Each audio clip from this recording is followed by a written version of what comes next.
passionate about brands. Brands help us to express who we are, brands convey emotions, and brands can give us security. Without strong brands, most companies had no value. Without strong brands, they would sell throughout price, and they would be very much under pressure when it comes to profit and bottom line.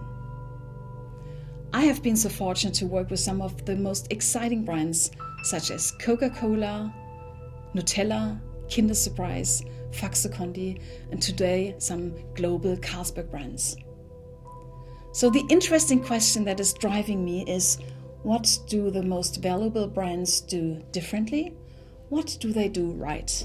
This is actually as well something that the research agency Milward Brown digged into while they did an immense survey with more than 100,000 brands across 400 categories.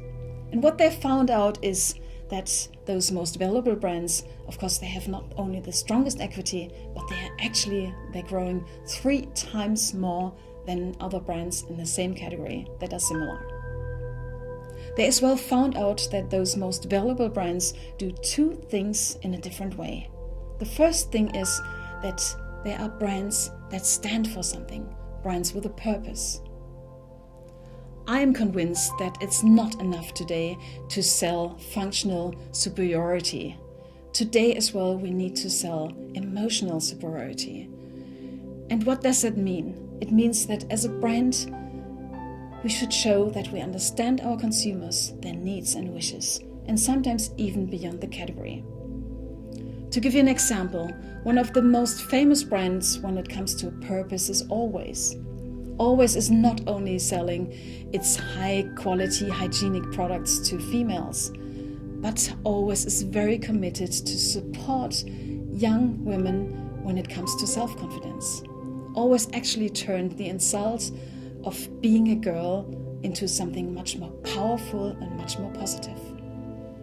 Another good example, I think, is Harley-Davidson. And Harley-Davidson is not only selling its well-designed, even better sounding motorbikes, but they communicate in every what they do the feeling of freedom. And I think they really hit a nerve within the target group. So brands with a purpose, they not only building a very unique positioning, but they as well building an emotional link with their consumers and enthusiasm with their customers and within the company. And in the end, they create value for the company. The second thing that the most valuable brands do the right way is they brand consistently over all touch points. They're using all senses. For example, when it comes to look of a brand, they're using the same colors, the same shapes, the same symbols. When it comes to sound and smell, you can recognize them immediately, and some of them even introduce new rituals. I believe in our time where things move in a lightning speed, the touch points becoming more shorter and more superficial, I believe that consistent and persistent branding is more important than ever.